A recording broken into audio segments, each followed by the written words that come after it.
3 weeks. That's all it took. Only 3 painful weeks. The story you're about to hear isn't gentle at all because it starts with a man who just wanted to be loved and ends with him finding out about a past he was never supposed to know about. And it all begins with one moment. One tiny detail so small and ordinary that it would change everything Harry thought he knew about the woman he married. Let's start from the very beginning so you can understand it way better. Harry didn't know why he kept looking at that Croatia photo. It had already been 3 weeks since those yacht pictures blew up online, but something inside him just wouldn't let it go. He would zoom in, zoom out, stare at it, walk away, come back, and stare again. It was like the picture was hiding a secret from him, and he could totally feel it. Then one night, his eyes caught something he had never seen before. On the yacht's deck, pushed off to the side, was a small navy blue canvas bag. Nothing fancy.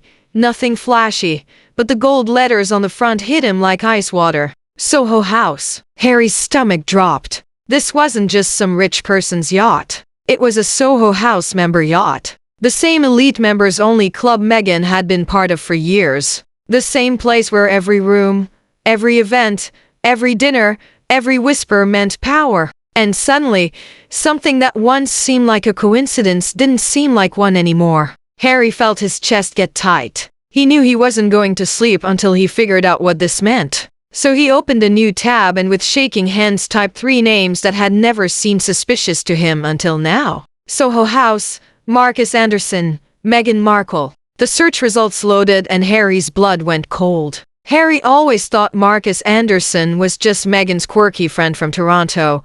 A friendly, stylish guy who loved going to parties. But what he found now didn't match the man he thought he knew. Marcus wasn't just in the scene. He was the scene. Old society blogs, deleted interviews, old magazines hidden behind broken links, hidden pages that Harry had to dig for like a detective. They all said the same thing. Marcus wasn't just a consultant. He was an access broker. He connected ambitious, beautiful women with powerful, wealthy men. He introduced actresses to producers, models to investors, newcomers to big-time elites. Someone called him the man who makes sure the right people meet. Every article showed the same picture. Marcus didn't just go to parties. He planned them. Harry leaned back in his chair, heart pounding. He felt stupid. How had he never questioned Marcus being around?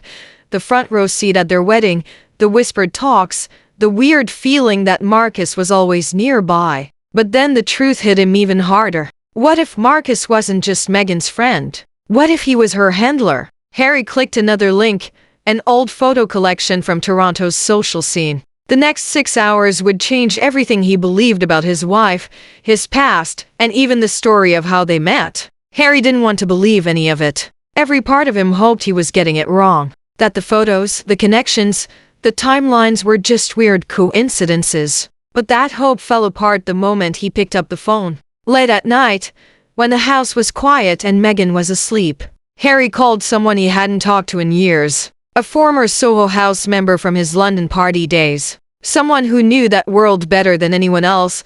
Someone who wouldn't lie. When the man answered, Harry's voice was barely a whisper. "I need to ask you about Marcus Anderson." There was silence on the other end, a long one. And then the man sighed. For the next 40 minutes, Harry heard a truth he was never supposed to hear. Marcus Anderson didn't run a social circle. He ran what insiders called a finishing school. Not for manners, not for how to act properly, for access. He finds women with ambition, the friend explained. Women who want to move up, and then he trains them. He teaches them how to dress, how to talk, how to be around powerful people without looking out of place. He brings them into Soho House, gives them the connections they need, introduces them to men who can open doors. He's strategic. Harry listened in frozen silence. Marcus isn't just well-connected.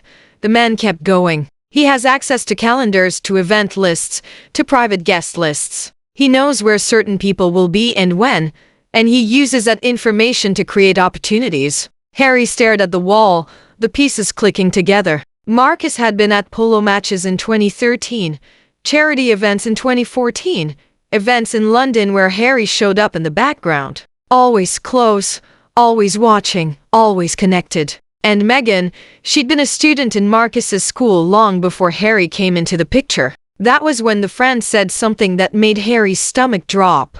Marcus doesn't just introduce people, Harry, he positions them. Harry felt sick. Once Harry understood what Marcus really did, another question started eating at him. How did Meghan afford all of this? Her flights across Europe, her designer clothes, her Soho House memberships in multiple cities, her 5-star hotels during yacht weeks, her being at every elite event Marcus put together. Harry knew her suit salary. He knew her financial reality. And it didn't add up. Not even close. So he contacted someone still connected to Soho House Toronto. A quiet, careful conversation happened, and what Harry learned made his hands go cold. Meghan's membership had been completely free, not discounted, not partly covered, fully paid for. For 5 years, Meghan had never paid a single membership fee. When Harry asked who paid for her, the contact hesitated. A long pause, then another. Finally, in a nervous voice, the man said,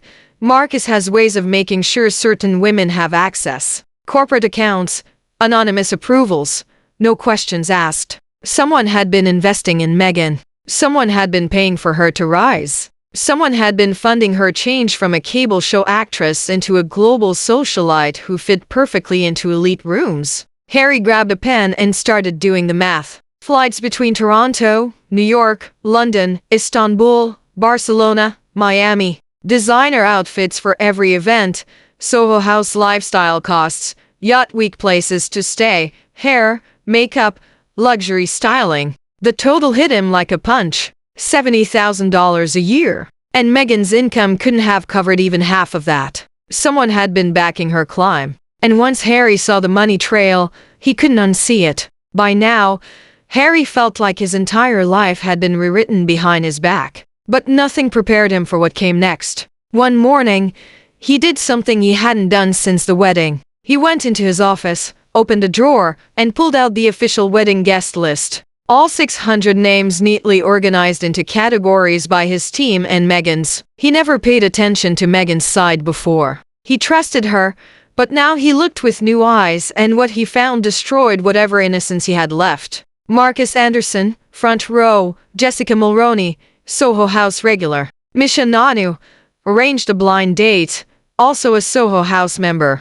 Serena Williams, another member. Executives, regulars, people photographed with Meghan at Soho House events years before Harry showed up.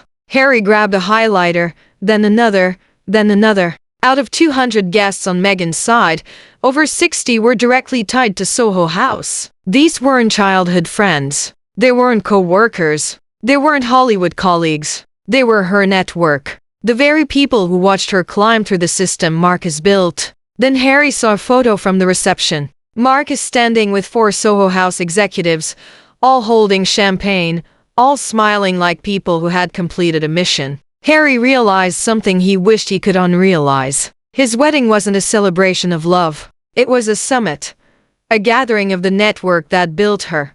The network that brought her to him. Harry wasn't sleeping anymore. He wasn't eating much either. His days were filled with searching, checking, double-checking, and trying to breathe normally through the panic that now lived permanently in his chest. But there was one thing he hadn't touched yet. Something he had avoided for years. His voicemail archive. A quiet memory he had buried inside himself suddenly came back. William had left him messages before the engagement, and Harry never listened to them. His hands shook as he scrolling past years of recordings, reminders, and forgotten notes. Then he saw it. November 2017. A voicemail he remembered angrily ignoring. He pressed play. William's voice filled the room, calm, serious, almost begging. Harry, you need to listen to me. Palace security ran a background check. Meghan has been part of the Soho House crowd for years. Marcus Anderson's reputation is well known. He positions women.